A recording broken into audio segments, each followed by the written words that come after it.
National Arts Club NAC at Home program. I'm Angela Louie. Thank you for joining us.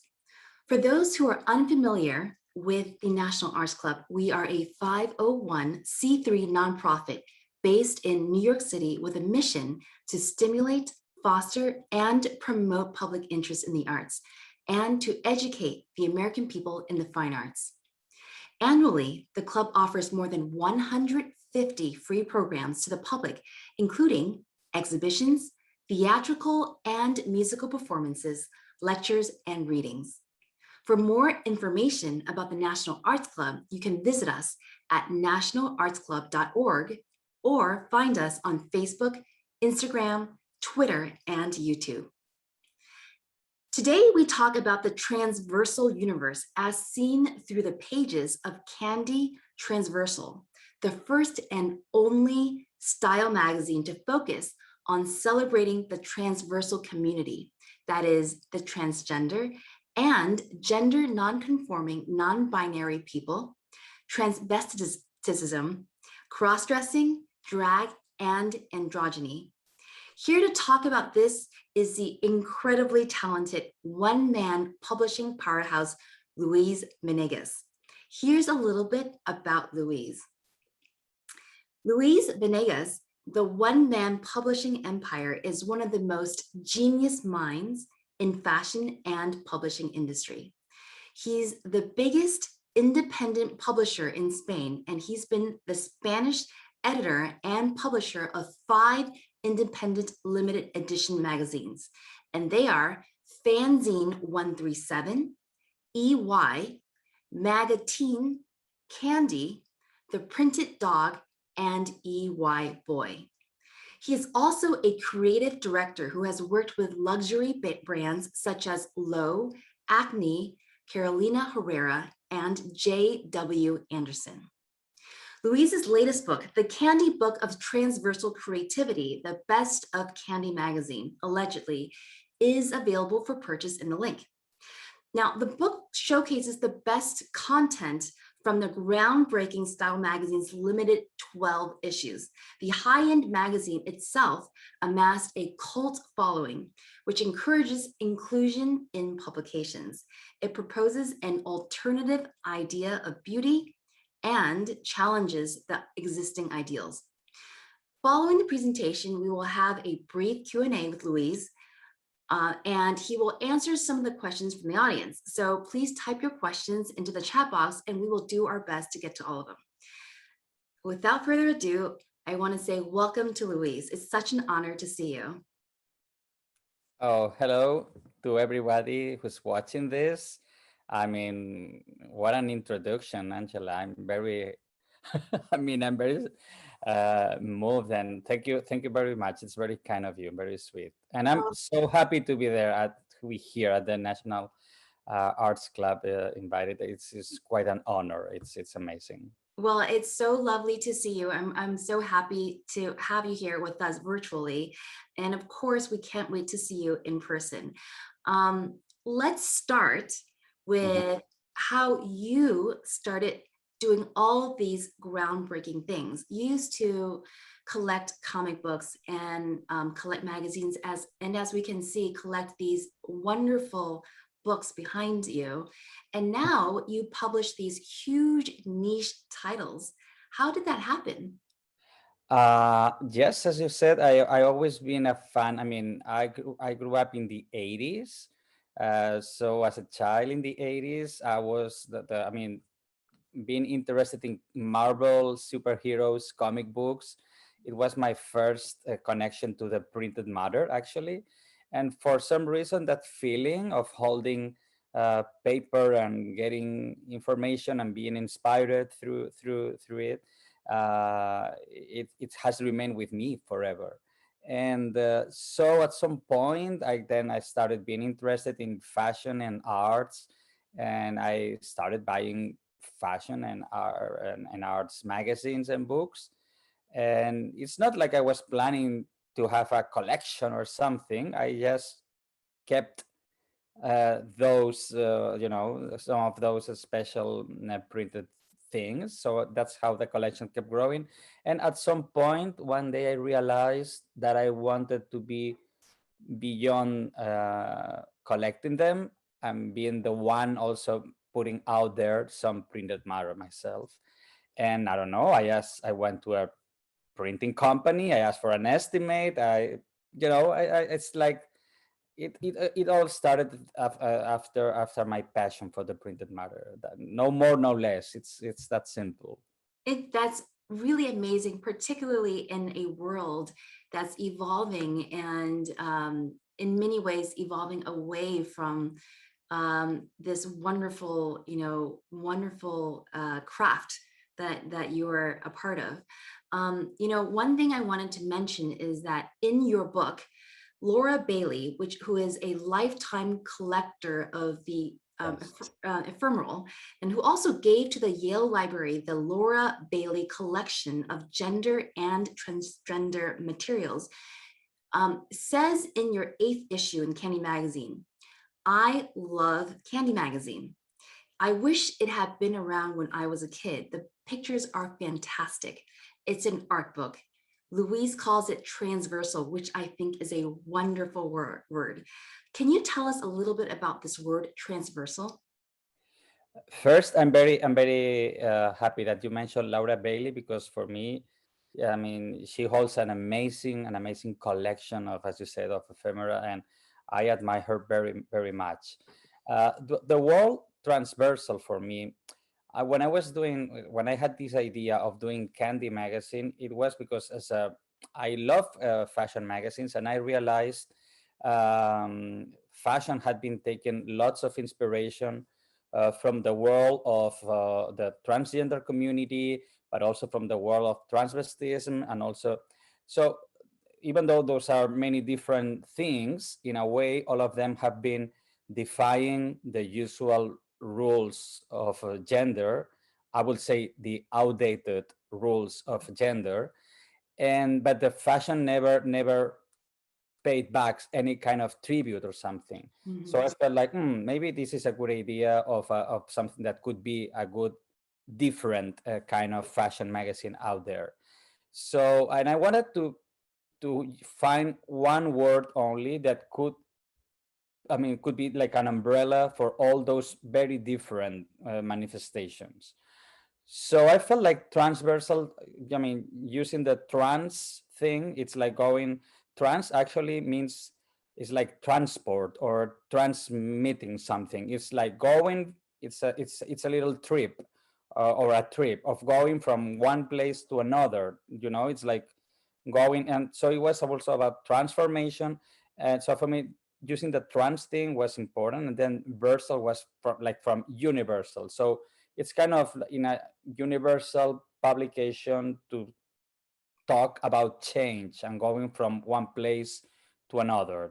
Changing is keep evolving. And so for me, that was transversal, was that word that in a way could help me to explain without the need of having to say transgender, transvestites, and non-binary, gender non-conforming. It would be too long. I needed just a word, and I felt like transversal maybe could be the right word for it. I That's love why I that. came with the concept. That's amazing, because not only is there this wonderful magazine and this book that came from it, but you've also left a lasting impact on our language. So it's so fantastic. Well, I don't know. There's this so to go back to your love for the printed material, for the printed objects, there's this fun story. I mean, it's fun in the sense that now we can look back at it and it's fun, about copies of Candy Magazine being stolen from the Central St. Martin Library, and now issues sit behind locked glass.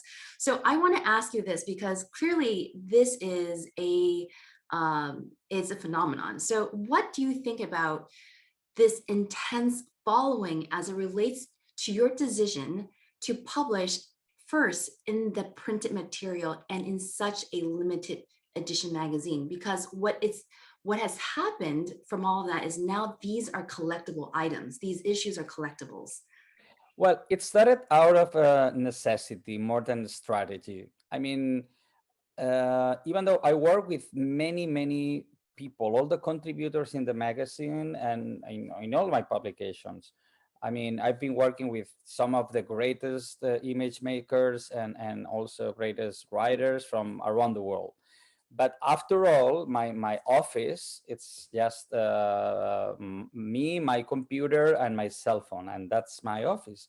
So I like to keep things in a way under control, and I rather to have a little number of copies out there, and to know where they are selling, and to, you know, to have a clear idea of who are the people selling those, and, you know, to keep it under control. I was thinking like maybe doing a small run or a printed limited edition could be good for me to keep things under control. But then at the same way, as a strategy, I felt like even myself, I was inspired. For example, there was this great publication called Visionaire there in New York, and Visionaire, part of their excitement around every new issue, each new issue of Visionaire, is the fact that they were numbered limited editions. So every person who had the chance to find one and buy one copy of Visionaire felt kind of special Yeah. because they have found something special.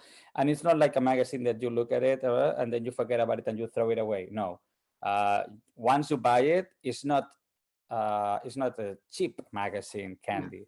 It's Yeah. not super expensive, but it's not cheap to buy. So once you do the effort to buy it, and to probably you want to want to keep it in a way. And for me, that thing to keep it, and probably it's encouraging people to start a collection, and probably it's encouraging people to, and that what's interesting for me also, apart from the financial or the strategy way, is also the personal link that people like me who like printed matter or specific titles or something, the connection, the special connection that I have with those issues, you know. Mhm. So I hope that was going to be the case also for the people buying Candy.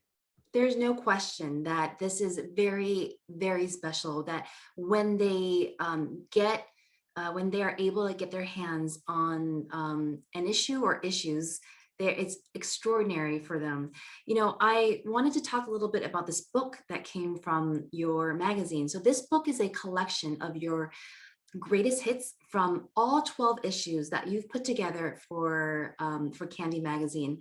Can you tell us a little bit about why this is so meaningful for you? Well, I mean, first, I mean, it's funny because there is this thing like when you're doing when I'm doing a magazine, it's always kind of a big format magazine and everything. People very often tells me like, "Well, but this is not a magazine. This is like a book." Like by saying that, it's like they're giving a bigger value in a way. And for me, both formats are equally exciting. I mean, I could be equally excited for a magazine as I am for a book. But there's in a way this feeling like once you've reached a certain number of years, like 10 years of a publication, it's about time to celebrate.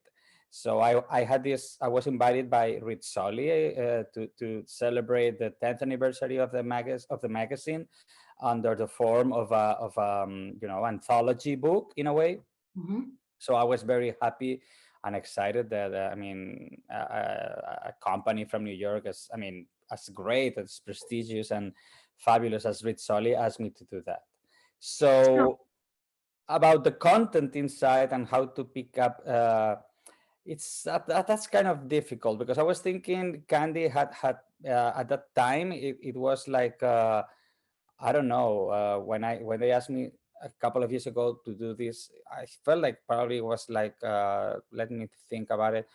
Probably something like 4,000, 5,000 pages to pick up the my favorite content or the best of the best, and to put that in a 270 something pages book. So I really had to edit and find a common thread in a way. So I decided, like, you know, very often singers, they do like greatest hits. records or something, and I felt like, well, sometimes that greatest hits, they aren't exactly for me what I thought should be the greatest hits for the singer. So I was thinking, I'm going to do what are my personal greatest hits. So it's going to be the greatest hits and also like the smaller hits in a way, but some that for me means a lot. For example, this cover with MJ Rodriguez, India Moore, Dominique Jackson, and Janet Mock. They are the stars, the actresses, and the producer director of the Pose show. This was very important and great for me to be involved in making this cover happen, because I don't know if your audience is familiar with Pose, but Oh, it's yes. probably like the first TV show with who had a woman, in the case of Janet Mock, a transgender woman, directing and producing a TV series, and also starring a transgender cast, Mhm. and focus on the transgender community. And it's also a big success, a big success internationally. And they also, let's not forget, they are Black transgender women Mhm. who are the part of the community who's more endangered in terms well, actually in making a living in a way, in a social and so it was kind of I always want Candy to be very glamorous and very it's a fashion magazine after all. It's not Mhm. like I'm trying to do like a political statement or something by doing Candy, but having that as an image is a powerful cover. Yeah, And I wanted to just remind the audience that the link to Louise's book of these images from these extraordinarily hard to get issues of his magazine. The name of the book is The Candy Book of Transversal Creativity, the best of Candy magazine, allegedly. That's available for purchase through the link. And another reminder is that we will have a brief Q&A at the end. So Louise will be able to answer some of your questions. So if you have any questions as we're going through these extraordinary images, please type them into the chat box and we'll do our best to get to them. So this is a fantastic image. This is on your latest issue, 12th issue, taken a couple of years ago. This is of Fran Lebowitz, photographed by Leah Clay. Can you tell us a little bit about this lovely yes, picture? well, I mean, Fran Lebowitz. I recently I saw that Netflix show starring her, Pretend It's a City. I mean, I knew about her before, but I saw she was also at the National Arts Club, and that made me even much more excited to be in this conversation today. And well, I had the chance to meet her and to ask her to be in the magazine. She's always been because Candy for me, it had, I mean, being about style and about personality and groundbreaking personality. It's not only about flashy fashion, it's especially about uh, people with great style who had been defying, as I said, the usual outdated rules of gender. And even as a child, the first time I saw Fran on a magazine or something, I was kind of amazed about her style and wearing those Brooks Brothers jackets, very what we think usually about very masculine. Or so, even though she's not a transgender or a transvested person or a drag queen, she mm, perfectly fit into the Candy concept. And Mm. she was photographed by Leah Clay. She's one of my favorite photographers in the US, who happens to be a transgender woman also. So I don't know, in a way, and look how tiny she looks compared to the door, Yeah, right? It's like yeah. because It, I mean, I'm really a short person, but she was even shorter than I am. So it's like, wow. yeah, Wow. yeah. I mean, this photograph just shows so much. I mean, this is clearly a very, very talented photographer as well. Um, Absolutely, I adore Leah. I mean, I've been working with her for the. She's been working for the magazine for Yeah, several issues now. This yeah. is Tilda Swinton. Yeah, so this is so what we're seeing on the left is the cover of your latest issue, which is Harry Freegart and Tilda Swinton, and this the second part on the right side is Tilda Swinton, and they're both photographed by Matt Lambert and styled by Jerry Stafford. Mhm. So yeah, Tilda Swinton, the great actress. She had been in the magazine before in the fourth issue, but then when she was for this issue, she was wearing clothes from avant-garde new British designers. And in this case, I mean, I like the idea that she's one actress who has she's always been said like she's so androgynous. She looks like a female David Bowie. And I always like the idea when the first time, and even also in this shoot when we had the chance to have her. I always like the idea, okay, if she's so, let's say, androgyne person, Mhm. let's have it instead of having her in masculine clothes, let's put her in the most fabulous, beyond kind of drag queen looks in a way, in order to make her look more like Dolly Parton than David Bowie in a way. Mhm. And she's actually been being candid, transversal about transformations. She's an actress, always evolving, changing very much, having fun changing her own appearance to the world for each new role, for each new movie she's doing, and everything. So she's an inspiring character for me, and I'm very happy that she's been in the magazine in two issues. Yes. Amazing. So this one is stunning. This is Jamie Clayton, and again, photographed by Leah Clay, Yes. styled by Camila Derek Clay. Martell. It is a stunning, stunning capture of her. So can you tell us a little bit about this? Yes, Jamie Clayton, actually, she had been in the magazine before. I mean, like in the third issue or the second issue, she was on an advertising page that was made especially by designer Jeremy Scott before he was at Moschino. And he was doing this advertising with Jamie when she was model, upcoming, promising actress in the US, I guess in New York, probably she was based. And but then she had years later, she has this big success with this Sixth Sense. I think it was called Sixth Sense. No, Yes, Sense Eight. Sorry, that's eight. Yeah. Sense Eight TV series by the Lachowski sisters, and she's a transgender woman, transgender actress, and so finally she had. I was happy that I had met her before because of that advertising with Jeremy Scott, and then finally she had we had a reason to work together on a cover, and again also shot by this same great photographer Leah, and this is it. This is it.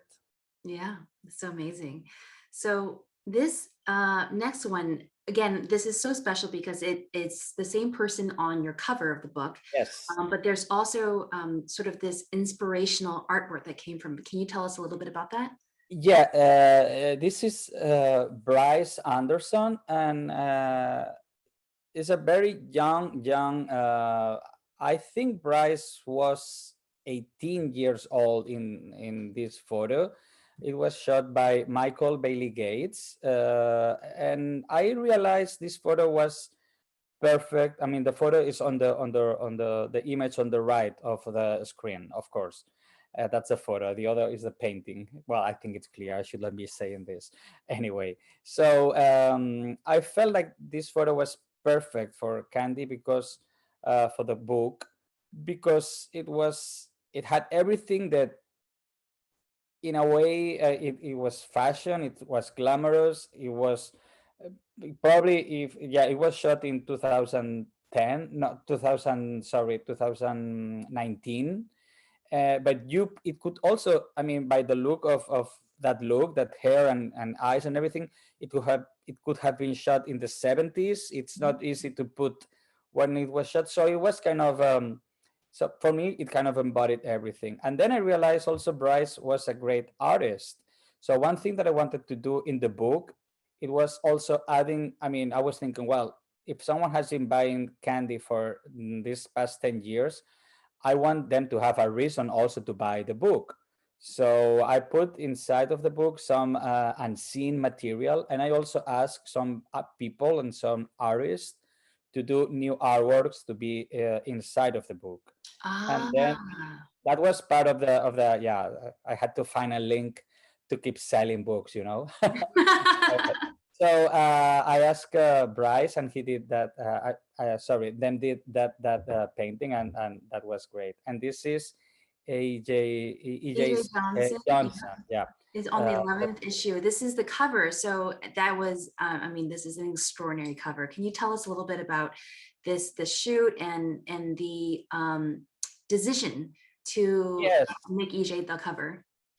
Well, I feel he's stunning. I Yeah. feel again Yeah. he has a great style. Very, I mean, imagine growing up being the son of Magic Johnson and then having, I mean, the pressure around you and everything, and being fearless and daring to go ahead, yeah, and yeah, dress and to present yourself to the world the way you are. And I think, well, it's kind of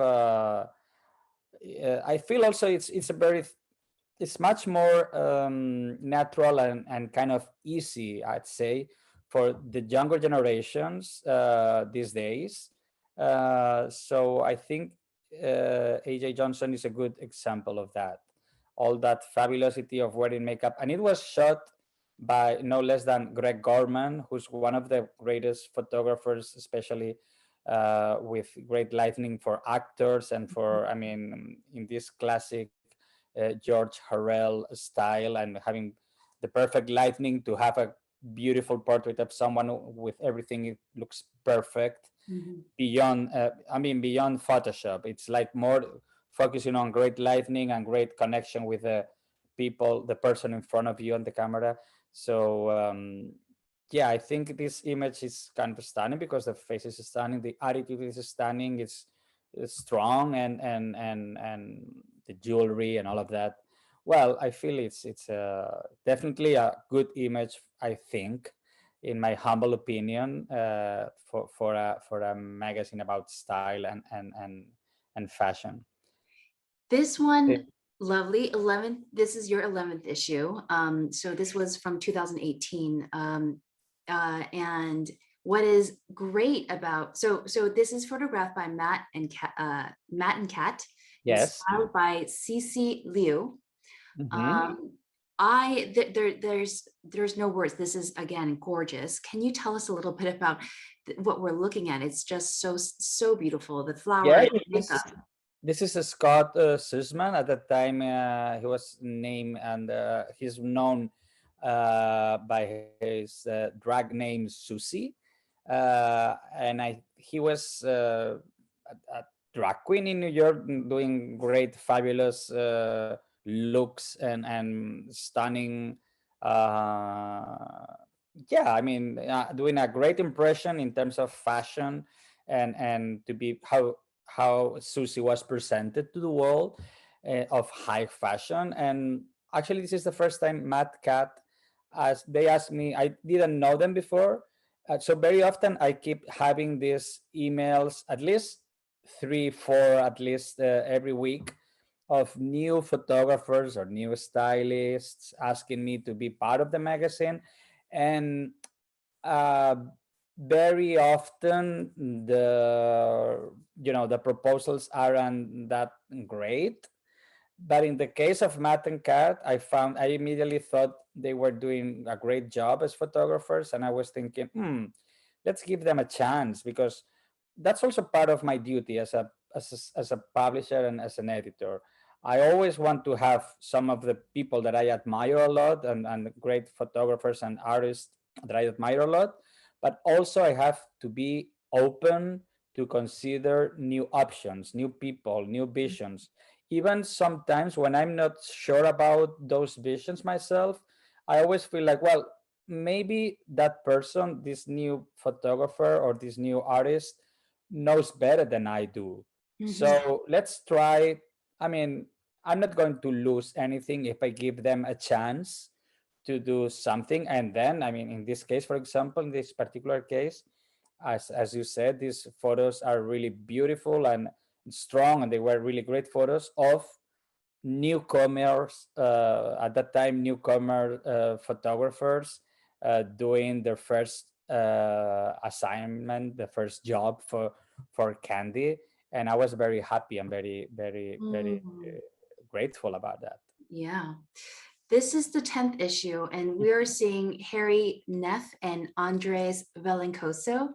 The Yes. photographer is Sebastian Fena, and it's styled by Sofia Arcaval. Yeah. So again, we're looking at a very different style of photos, but equally beautiful. Can you tell us about this photo shoot? Yes, actually, this whole, I mean, this is my dear, the model is a very dear friend, Harry Neff. Uh, Harry, at that time, I mean, this was 2000, I think 16, I think, or 17 almost. At that time, she was, she's a model, she's an actress. Now also she's a writer. And at that time, she was making a buzz for being one of the first transgender models to be signed. I think it was IMG Models. I can't remember exactly, but she was signed by one big models agency, international big models agency.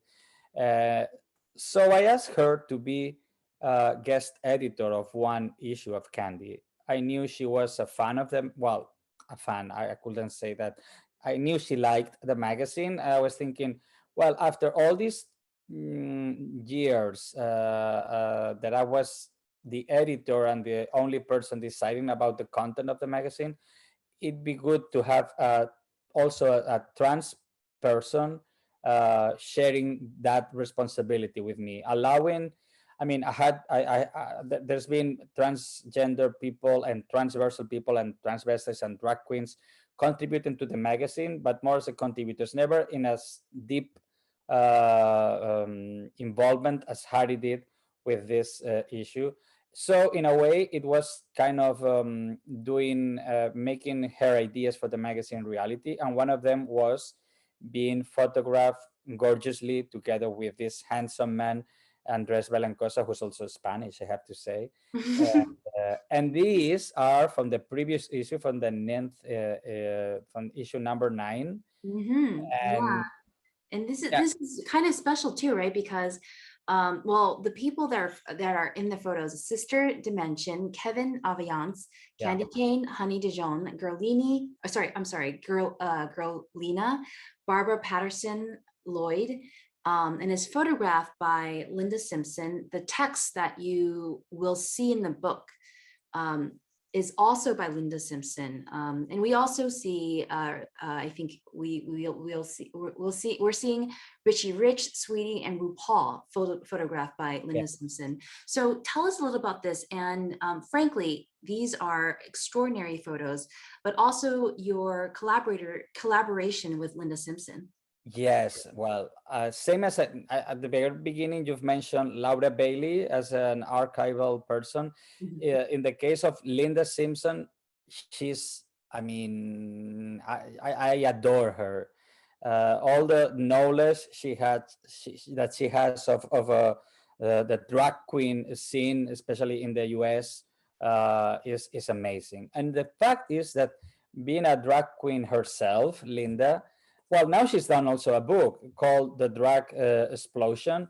I really urge you to go buy it also, because it's really a masterpiece. It's really a fabulous book, because all these photos, those have been taken by Linda back in the late 80s, I think, during all the 90s, and even in the early 2000s, because at that time, when a time when no one had digital cameras, she kept buying these disposable cameras, I guess, or the film to put inside of a camera, of analogic film, and shooting these images in a time when she was doing just that because she liked the other drag queens around herself, acting and performing at clubs in the Pyramid Club and all of that.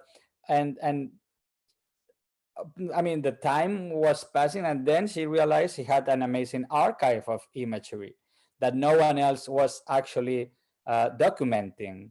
And this is the story of an outsider's world, in a way, uh, taken from an insider person in that world. And that's what it. I mean, in a time also when drag was fabulous, as it's always been, but maybe sometimes not as polished as the image that we have now of drag queens from RuPaul's Drag Race, for example. You know, that where they have to be perfect, and you know, they have to be amazing dancers, amazing singers, amazing everything. It's like the Olympics of drag, as they said at RuPaul. But at that time, everything looks much kind of innocent, naive, and also kind of spontaneous in a way. Mhm. And I love those feelings on Linda's images, and the way she writes is so proper. She's fun, and also, well, you see, talking about Yes. drag queens who are perfectly polished and all of that. Yeah.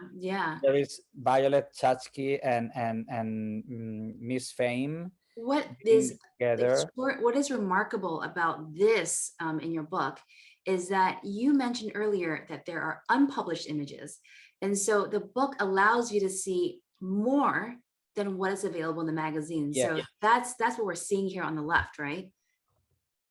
Yes, that image, the image on the right of the screen, that was included in the magazine. That's why it Mhm. has some graphics on it.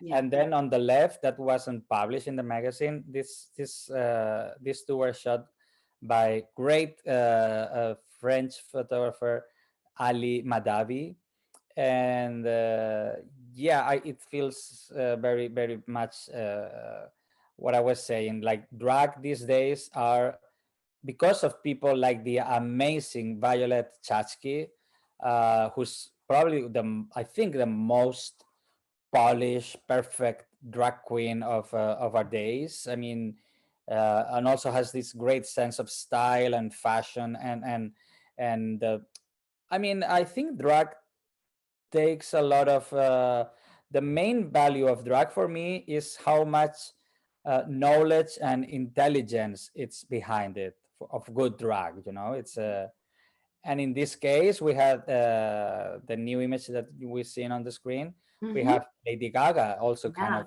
in drag in her own way, photographed by Stephen Klein for the Hmm. cover of the seventh issue also. And in this case, she had this idea. I think it was her idea of being kind of a Salvador Dali mustache. You know, Salvador Dali, the painter, the Spanish painter, also Hmm. the surrealist. So it had also this Scorpio on her breast, and yeah, she was naked. You could see also how you how you call it properly, her, her pussy, I guess. Hmm. Hmm. And yeah, it's Lady Gaga, not really naked, but also kind of showing it all on the cover of Candy. And This. I have to say, being a Spanish publisher, having an American superstar like Lady Gaga on the cover of my magazine, that was kind of kind of something at the time, because this is probably an image that could have been, I don't know, standing also on the cover of, I don't know, Playboy magazine or Yeah. Vanity Fair US, I guess. Yeah. But no, it was shot for an, I mean, after all, yeah, the magazine, I always try to make it look as fabulous and stunning and kind of mainstream, even though if it's but at the end it's an independent magazine. It's independent publishing. I have no a big company, a big group backing me up or something. So I always try to put things there, and the people involved in the magazine. This is also another photo taken by Stephen Klein, who's a photographer who's been shooting for Vogue and for many other great magazines and great brands forever. But in a way, Candy allows people to those great big names to explore and to be kind of more free to propose more daring ideas in a way. And I love that. I love, because those are the content that I myself as an audience, I want to see in magazines, in publishing.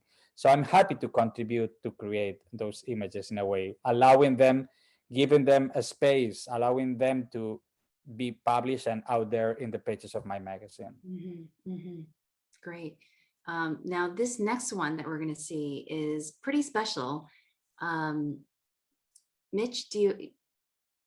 Perfect. Yeah. So this one is what we spoke about earlier, that there's somehow, not perhaps not strategically, there has become a secondary market that has formed to, in a way, trade these magazines. Can you tell us a little bit about what we're looking at? Yeah, well, yeah. I mean, from time to time, there's. I mean, I check on. I mean, I'm a very, all these books. It's not all of them new books. So often I realize I look for titles on eBay or A books, or in order to find books or magazines from the past. So sometimes I have to admit I check if my own publications are there on eBay and if someone is bidding on them or something. And then I realized, yeah, some of my past issues are being kind of keep growing its price in on eBay. So I'm happy because they I mean, I don't know. It's not, I'm not getting any money from, because those are probably people who bought them when they were published and then they're putting out there on eBay again. And but yeah, also the fact that celebrities like Lady Gaga, or in this case now we're seeing Marilyn Manson, those help to create kind of this idea of I want to buy this magazine by this person, or having this person on the cover. And this was also shot by Stephen Klein. And yeah, there's a whole market of new people bidding for past copies. Yes, it's funny. Beautiful, beautiful. So in this next image, this following one after Marilyn Manson, if we can go to the next slide.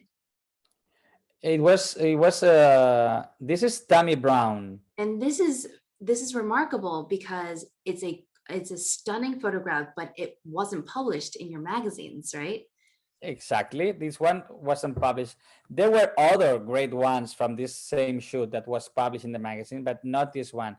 I love Tammy Brown. She's one of my favorite drag queens from RuPaul's Drag Race. And this was a story shot it was about San Francisco drag queens. And look how stylish she looked, and also kind of fun, kind of Betty Boop.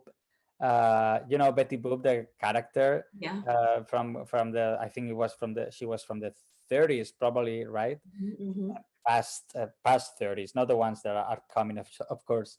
And yeah, it's that kind of clown face, but also in a very stylish way. The fabulous eyebrows, the clothes she's wearing, and everything. The fun attitude, just sipping some milkshake, and this is.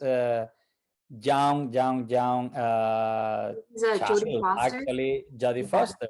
Jody Foster, and it's photographed by Terry O'Neill. So it's, yeah, no less. Yeah. So, well, Jody Foster, there was now. I mean, I saw the Golden Globes. She was accepting her Golden Globe for the. I can't remember the name of the movie. Well, she was accepting a Golden Globe as a supporting role actress this year, and she was there with her wife, actually, or her partner. But for many years, there was, before she declared herself that she has a female partner, there was all the speculation that she was probably lesbian, but it wasn't clear something. And I found this great image of her dress again when she was a child, a really early teenager, wearing kind of very masculine clothes. So it's fun, like something that at that time wasn't said properly said in words. We had this image that was quite revealing, actually, of a personality of someone who was not playing by the usual way that a Hollywood teenage star should be playing the rules of Hollywood at that time, in back in the 70s and 80s, you Mm. know. And look at this one. This is of Yeah, Divine, right? That, I mean, look at that one. a divine photo of divine. Wearing Sandra Rhodes clothes, and shot by Albert Watson also. So again, I realized, you know, this when I started Candy, transversal people weren't really seen on publications or even in shows, I have to say, or series or something in 2008 when I started Candy. But there was also these fabulous people before. The Divine was a drag queen doing her job for John Waters movies and other, and also for the theater, and you know, recording pop songs and all of that. So I realized now, in a time when many publications around the world are putting transgender people or drag queens on the covers of the magazines, what's the value of Candy magazine? You know, I'm this is not new anymore as it was when I started it in 2008. And I've realized the value of the magazine is to keep finding archive treasures and archive material in order to keep building like the culture around all transversal manifestations. Mm. Like, for example, this photo of really young, I don't know if some people are going to recognize her or not, because she looks very different in this photo than usual.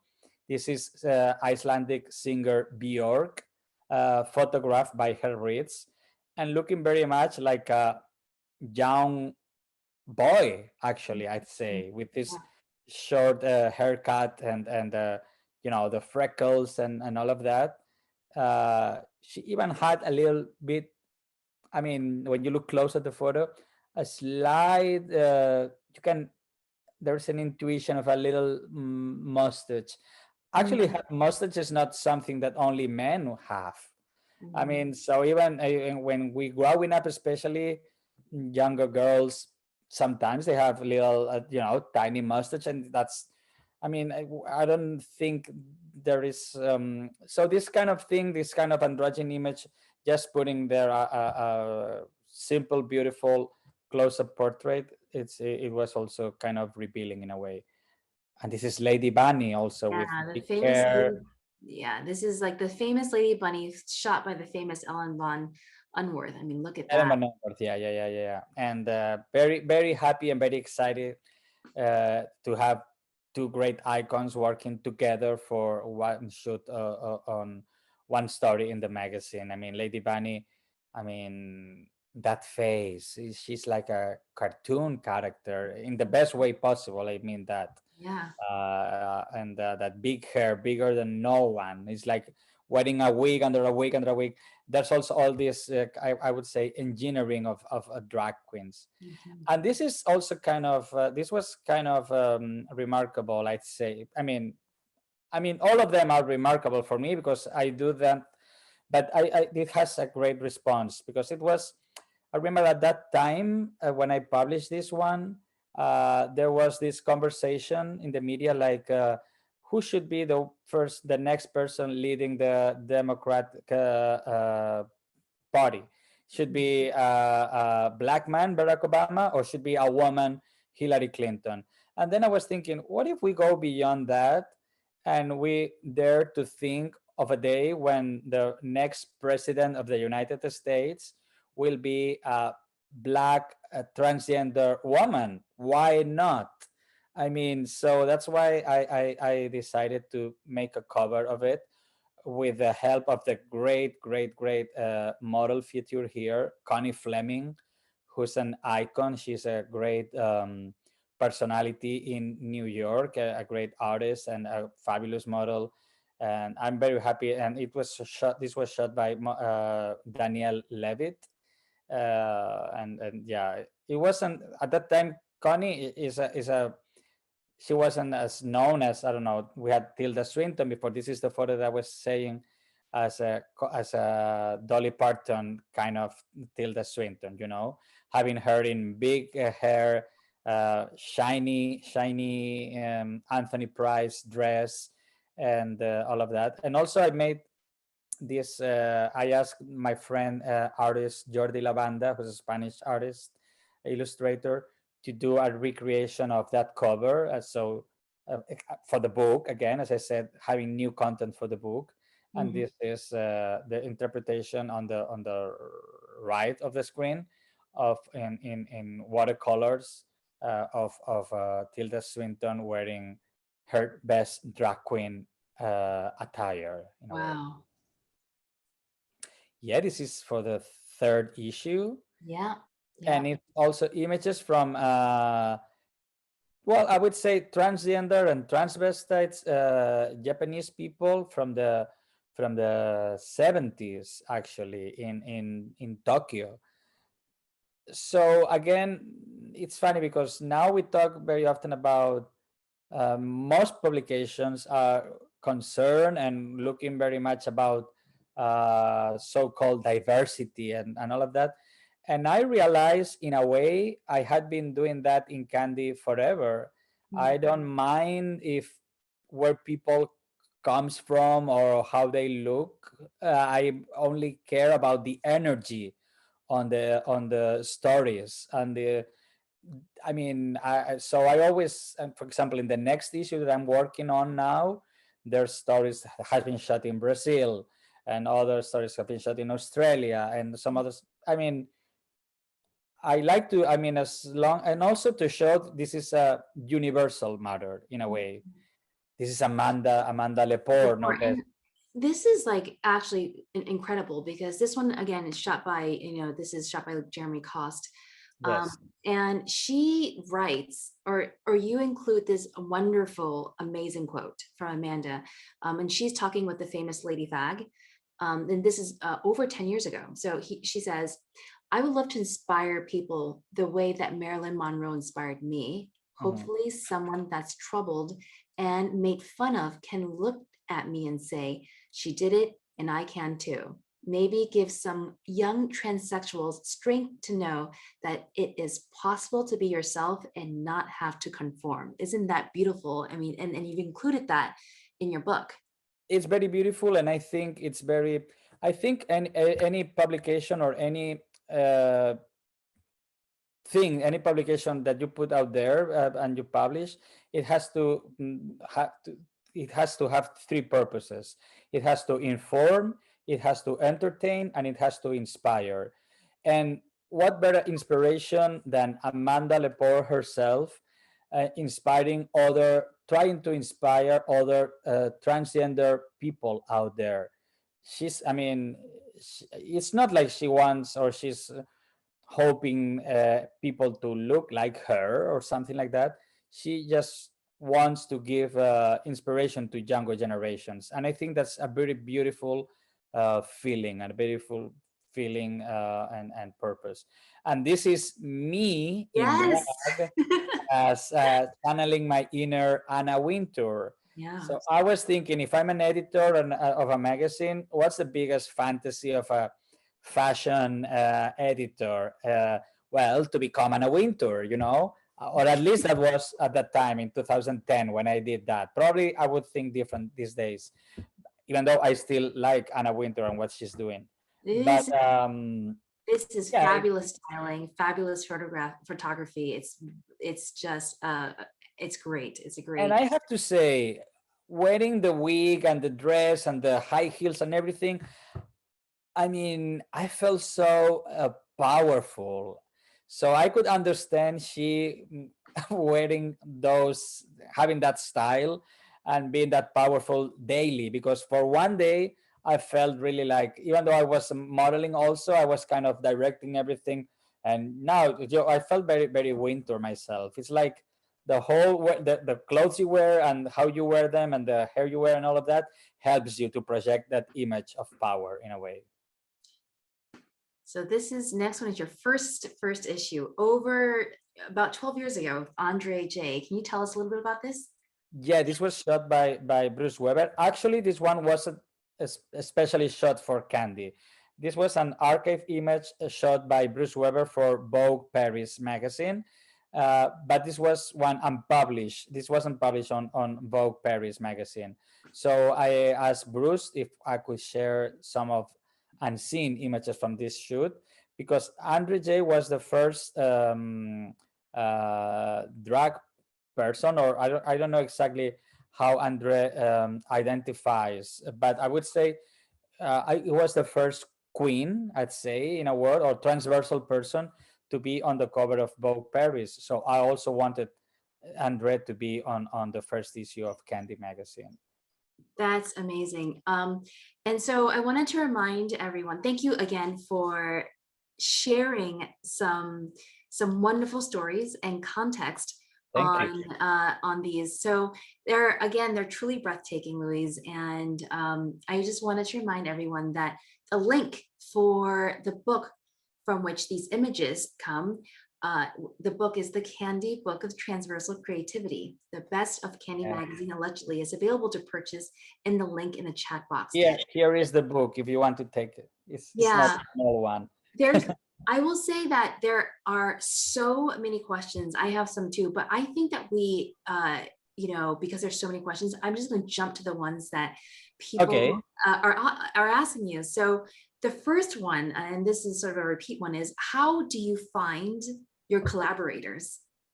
I just ask them. I don't know, these days it's very easy to have access to people. We have, for example, we have Instagram, and I could send like a direct message to some of them, and some of them are friends of friends. The thing is, this isn't an overnight thing. It's like I keep growing the confidence, and now I have kind of a reputation, so it's kind of easier to get people involved. It's really like working every day on making or trying to make my dreams for great contents happen. Thank you, Kieran, for that question. We have a question from Robin, and she says, thank you so much for your great magazine. She's a huge fan. What was the genesis of your magazine Fanzine with Carmen del Olio? Yes. So what was that? How did that happen? How did it come together? That was, I was doing an issue called Ladies and Gentlemen. And I felt like Carmen perfectly embodied that concept of being a great lady. And I like the idea of having a not so young model on the cover of a magazine.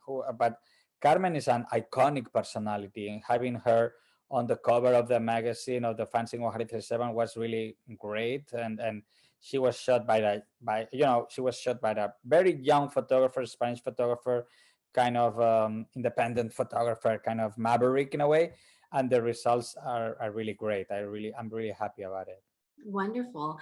We've got so a question from the Forum for Cultural Engagement asks you, would you talk a bit about the Candy collaboration between artist and photographer Sunny Suits and downtown New York City legend Joey Gabriel?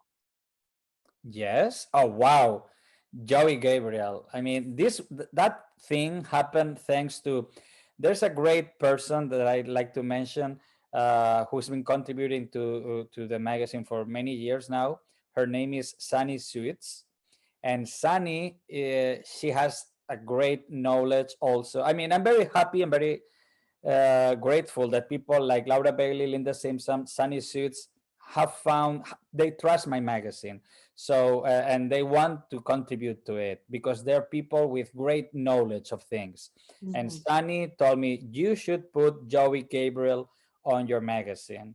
And when I saw Joey Gabriel and everything, how fabulous she is, and I mean, I was overwhelmed, and it's been the longest story I've ever published in my magazine. It started, I was thinking, okay, maybe some 10 pages, and then it happened to be 60 pages in the magazine, no Mhm. less. And I mean, go buy, find that copy, and you will see why, because there's a lot of archive material of great photography of her, and she's great. We've got Carlos who asks, do you have any advice for the new generation of image makers? Have fun. Yeah, just yeah. I mean, trust yourself. You know, the usual things, the usual mantras, very Master Yoda, like trust yourself, follow your instincts. Yeah, all of that. But particularly have fun. Mm, Make sure that what you're doing is something that you're really enjoying, and in a way, is going to find its way to success. good advice, particularly for a time like these days. Um, Carlos, I'm sorry, Tim asks, what is a project, Louise, you would still like to achieve?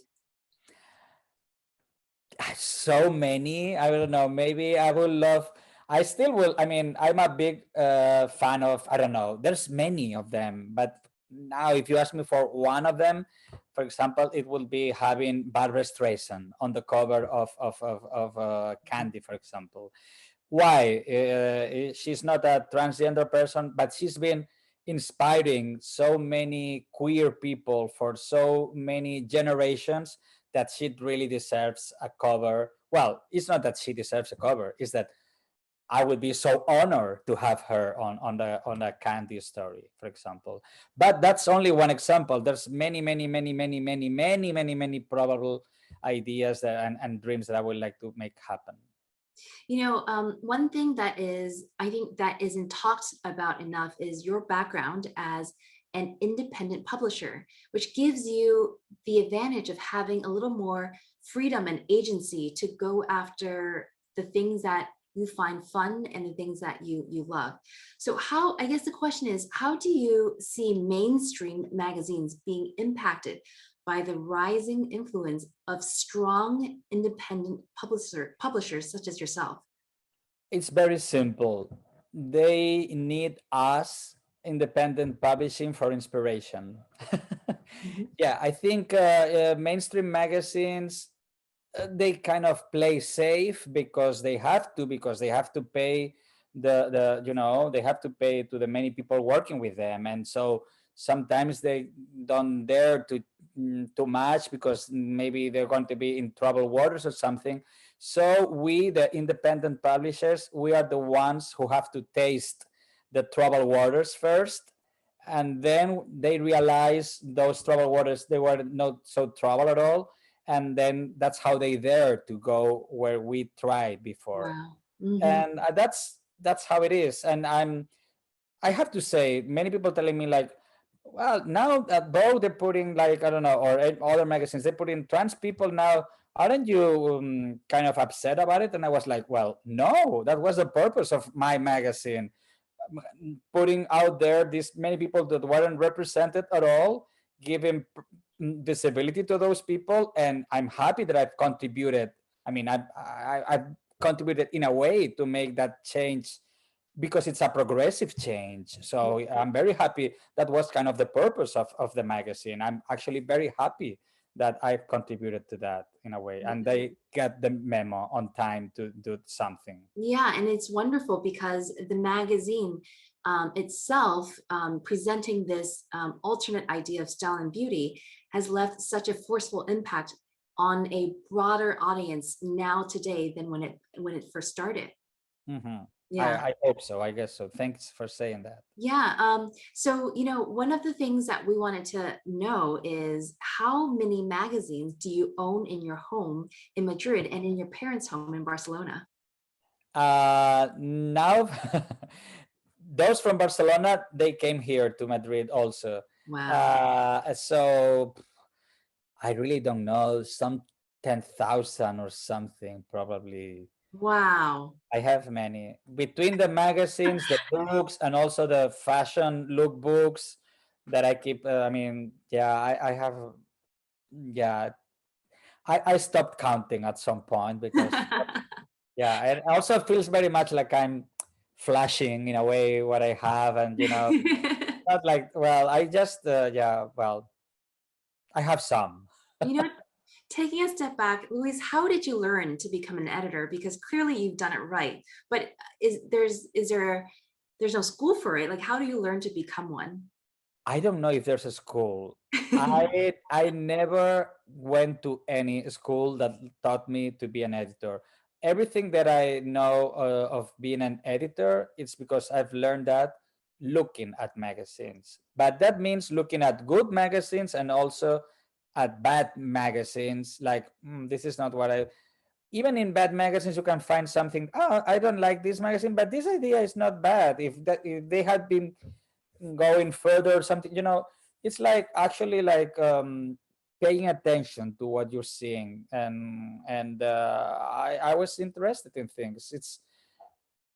It's not like I made an effort, because I enjoy very much looking at printed matter, and um, and I realized, coming back to the very beginning of this conversation, growing up looking at comic books, it helped me a lot to kind of to see how to compose a page, and how to tell a story in images. Comic books in a way helping a lot to develop that visual sense and to put that on pages. This is the question everyone wants to know, which Oh, is, what is next for you, Luis? What can we expect coming out? well, there's a new issue of Candy That's coming. amazing. Yeah, it's going to be out and announced after Easter holidays on early April. And with all the struggles of the pandemic time, when you go to printers and you don't know when it's going to be printed, because maybe someone at the printing company gets sick of COVID, so they have to stop everything. So it's kind of, oh my god, but it's still a very exciting process to put there a new issue, and I'm very, well, there'll be more Candy in the world coming soon. Amazing. That's what I think what we were all wondering. We are sadly at the end of our program, and I wanted to say thank you for joining us. Everybody, thank you for joining us today. Luis, what an honor to have you with us. Oh, please. Um, It's I- the honor is all mine, Angela. You're such a great I mean, you do a great job, and I'm very happy that some people have some questions and some people have been paying attention to what I had to say. It's 1 a.m. here in Madrid now. And Thank you for that, the flexibility in your schedule. Also, I just want to sure. remind everyone that if you're interested in buying Louise's book, again, the book is The Candy Book of Transversal Creativity, the Best of Candy magazine, allegedly. The link is in the chat box.